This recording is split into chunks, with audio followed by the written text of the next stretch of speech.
Hawak pa rin ng mga otoridad sa Villamor Air Base si dating Pangulong Rodrigo Duterte matapos maaresto sa NAIA kaninang umaga. Mas humigpit ang seguridad doon kasabay ng pagdagsa ng mga taga-suporta ng dating Pangulo. At live mula sa Villamor Air Base, nasa frontline ng balitang iyan, ang ating kasamang si Jiggy Manica. Jiggy, kumusta na ang sitwasyon dyan? Julius Weng, narito nga tayo sa may Villamor Air Base, partikular dito sa may Gate 5, kung saan nagkakatipon dito ang dalawang grupo, ang mga pulis at itong mga taga-suporta ni dating Pangulong Rodrigo Duterte. Dito sa likuran ko yung mga taga-suporta kung saan kanina ay ilang minuto lang nakakalipas dumating dito si Attorney Trixie Angeles at nanguna siya sa isang maikling pagdadasal at sa kabila nito ay nagpatuloy pa rin yung pagtitipon ng mga grupo dito.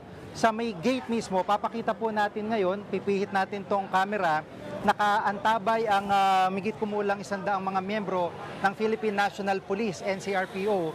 Bukod pa dyan ay naka-layer naman itong truck ng bumbero ng Bureau of Fire Protection. At ito'y pagpapakita, kumbaga parang statement ng mga otoridad na hindi kayo makakapasok dito, harangan namin ito at babantayan namin ang gate na ito. Makikita rin natin, very interesting ang ginagawa ng mga taga-suporta naman ng dating Pangulo dahil sa kabila ng kanilang pagpupursige na sana'y makita ang dating Pangulo, ay dinadaan nila lahat sa social media. Social media na ang ginagamit nila upang maabot ang mas malawak na kumbagay mga kakampi nila sa usaping ito ng pagkakaaresto sa dating Pangulo. At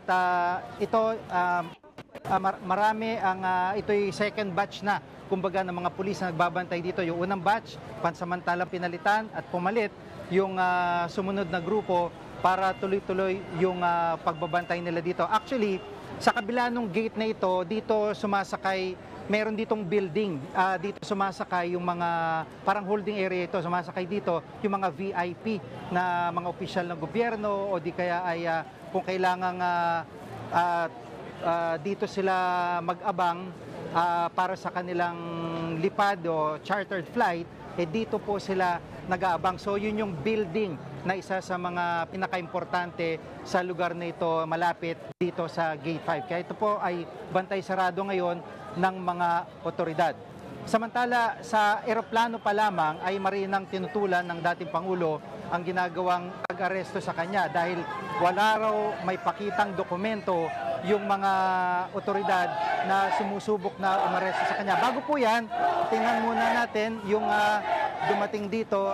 May ilang mga taga-suporta na dumating at nagsigawan. Itong mga nag-chant, itong mga taga-suporta ng dating Pangulo ng Duterte. Pero ito'y mga dagdag sa kanilang mga taga-suporta. Wala pong masasabi natin yung talagang personalidad na kilala o malapit na dumating ngayon. Pero sa tuwing may darating na dumadagdag dito sa kanilang hanay, ayun po ang nangyayari. Natutuwa sila at nagcha-chant ng Duterte. Mga kapatid, Cheryl Cosim po, huwag maging huli at maging una sa lahat sa balitaan. Para sa tuloy-tuloy na talakayang sa Frontline, mag-follow at mag-subscribe sa social media pages ng News 5.